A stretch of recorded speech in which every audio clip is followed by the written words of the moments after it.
What's up? I'm Dan Fredenberg, and this is another Chance Encounter.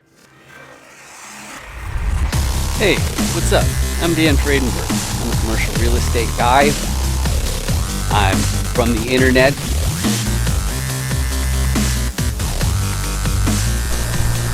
We're seeing more properties like this being built in front of a house that's going to be torn down soon. I understand that there are power lines that are getting kind of close. What's up again? This is Dan Fredenberg, and that there is a commercial real estate building.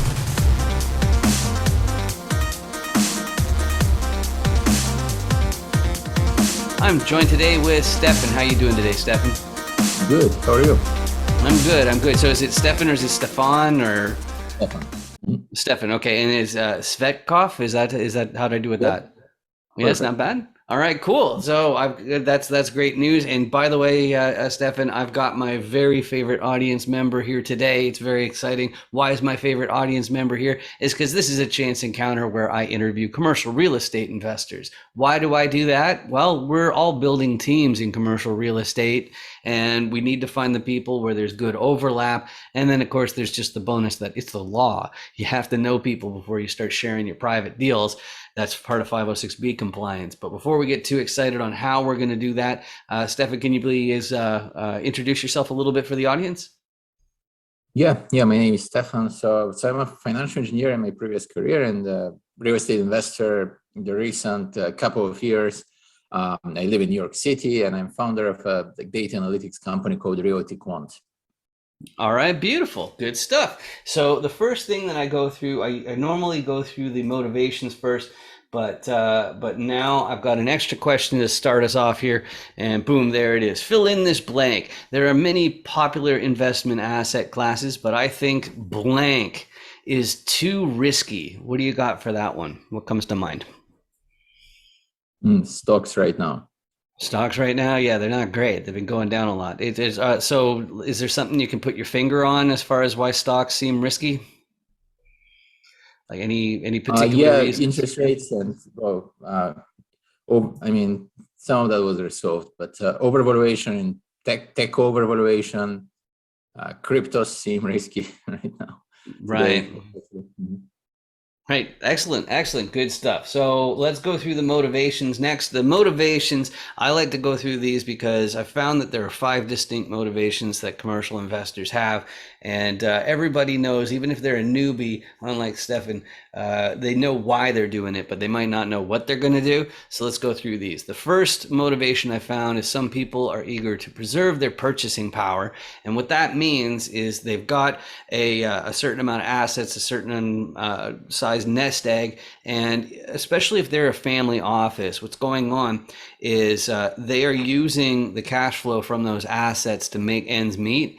And so when inflation rears its ugly head, there's a chance that it's going to ruin the party. So what do people do? They make a new acquisition just to make sure that they're not selling off assets and that they're actually able to make ends meet with the cash flow from it. So that's the first motivation. That's not really my one. My bigger one is trading time directly for wealth.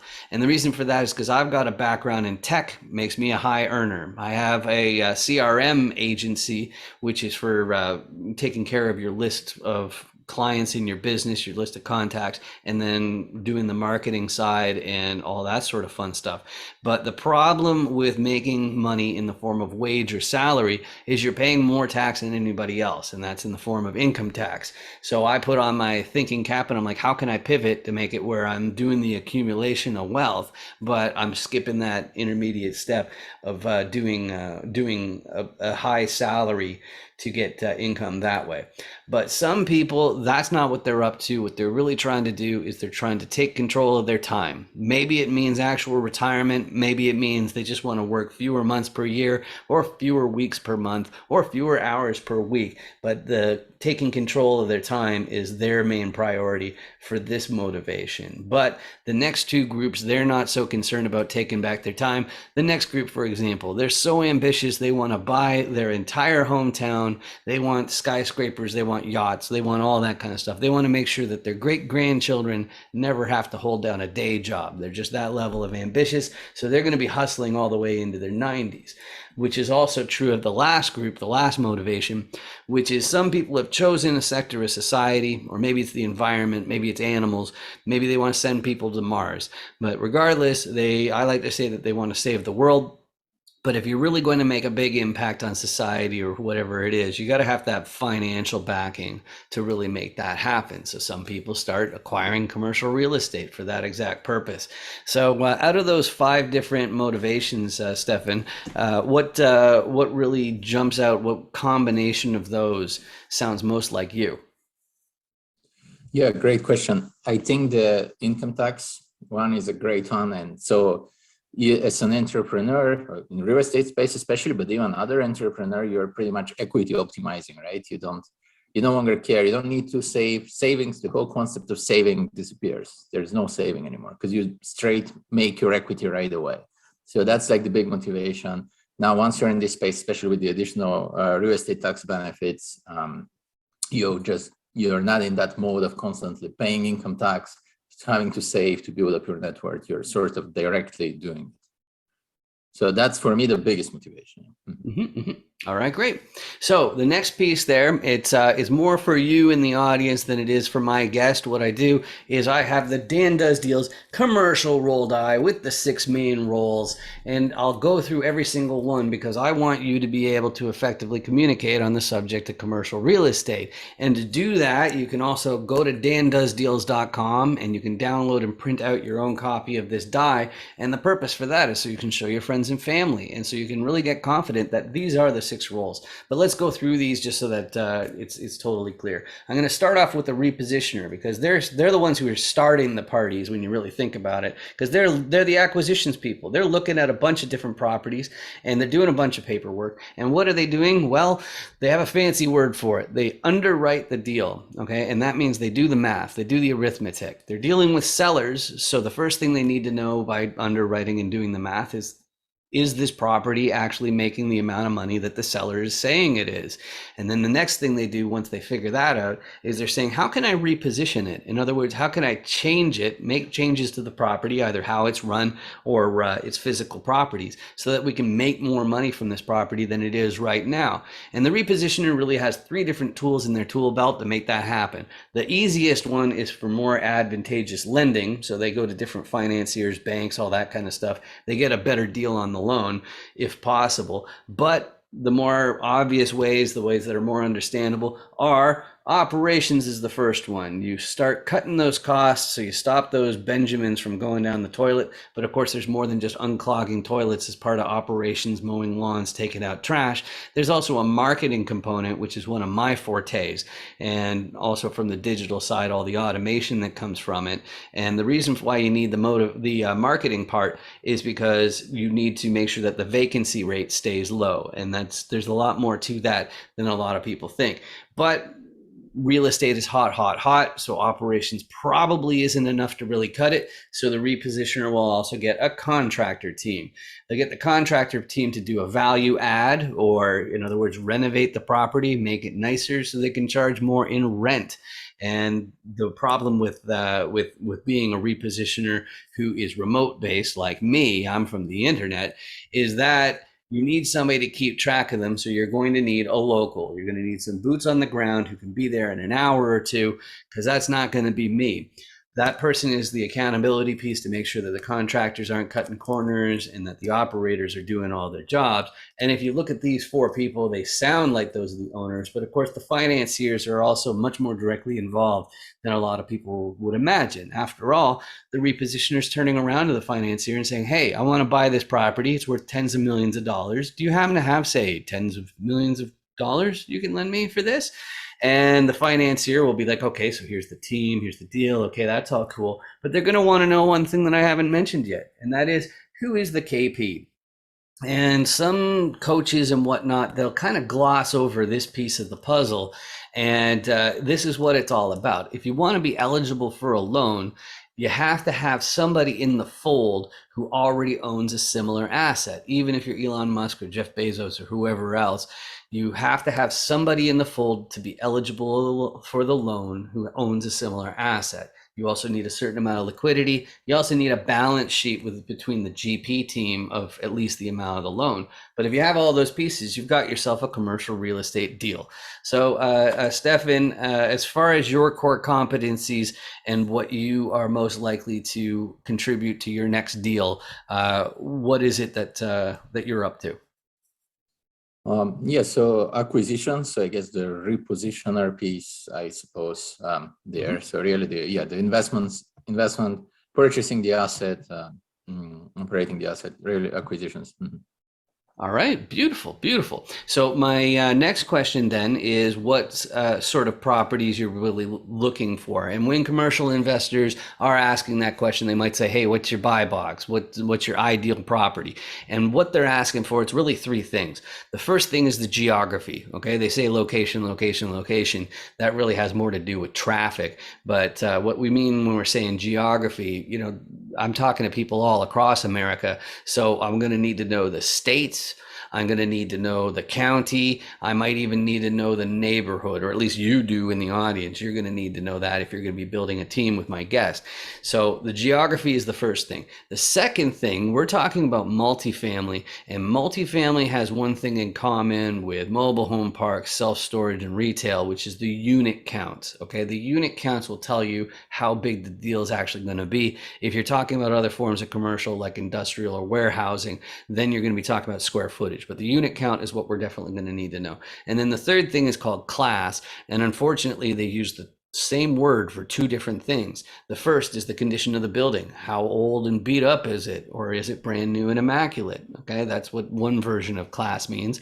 But the other one is talking about the area that the building is in terms of the crime rate and the schools that are nearby. So, Stefan, as far as deals that are easier for you to say yes to and they're more difficult to say no to, what you looking for? Yeah, so I would say, so my buy box is like 20, I would say like 20 to 100 units, so under 100 units in the Midwest currently. Which counties or like markets? So it's like pretty secondary, tertiary markets. It's there's kind of like Louisville, Kentucky, but really many counties. So I kind of like pull the data on like 5-6 states in the Midwest, and I just literally look at like 100 counties or more, 200 counties actually. So they're pretty secondary, tertiary markets. The reason why the Midwest is just valuation, so less downside risk in the event we come into a recession, and which class B and C. Beautiful. Exactly. So we mentioned the B and C, which I neglected to mention, which is that for class, you rated just like in grade school, like if it's a beat up property, it would be like a C. Whereas like if it's more middle class, it might be like a B minus, B plus, and the upper class stuff is A and so on. But moving on to people though, everybody in commercial real estate, because nobody is doing all of the sides of the die at any given time, we're really just doing a part. We're always looking for more people to cooperate with and help make referrals and build teams and whatever, but we're all better suited to help some people more than others. Me, because of my marketing background in tech and all that kind of fun stuff, I'm always on the lookout for more sponsors and KPs because they've actually got a foundation where my skill set, it really is adding more fuel to the fire rather than just another grunt to continue on with whatever's going on. So that's who I'm looking for. Stefan, I don't know if you have any 506B deals right now. If you do, don't be enticing any investors because that's not okay. But some people are more looking for beginners. Some people are looking for different sides of the die. Who are you best suited to help though? From the different, in a partnership sense? Yeah, just who's the best person in the audience to reach out to you who you think would get more benefit from meeting you compared to some others? I think like sponsors actually would benefit from like partnerships, like partnering on deals, as a co-GP, so like different co-GP or perhaps potential limited partners as well. All right, beautiful. And the way to reach out to you, like I've seen a bunch of your content, your interviews, and whatnot, especially on LinkedIn. Is LinkedIn the best way to reach you, or is there a website that's better, or how should people reach out? Yeah, my website is the best way, realtyquant.com. I also have a YouTube channel, Finance Meets Real Estate, on YouTube. Okay, can you repeat that website again, just that we got it clear? Yes. Realtyquant.com. Realty, sorry, what was the last word? Yeah, Realtyquant. So QUANT. Okay, gotcha. The realtyquant.com. Good stuff. And so the only thing that I have left is actually not for you. It's actually for you in the audience. It's a social movement that I've got, and it's called Destroy All the Ugly Red Buttons. And if you look under my left hand, you'll notice there is a big and ugly red button, and you got to get rid of it. The only way to get rid of these big ugly red buttons is you just click on it, and then it turns into a big gray button, it's gorgeous. It's such a beautiful button. You gotta check it out. And all it really does is it means that when you click on it, if enough people click on it, then YouTube will start paying for these videos instead of me. It also actually means that my videos might show up on your list of suggestions, but there's no credit cards or no emails or any ridiculousness like that. And you don't even have to watch my other videos. I just appreciate the fact that you've spent this time with me. Just like Stefan, it's been great getting to know you better. I'm glad you came out and joined me today. Thanks as well. Awesome, sweet. Make sure you 506B me. Any syndicators, make sure you 506B me. Oh, hey, yeah, here's my code. You got your QR code scanner? Okay, yeah, oh yeah, just hold it right in the square there.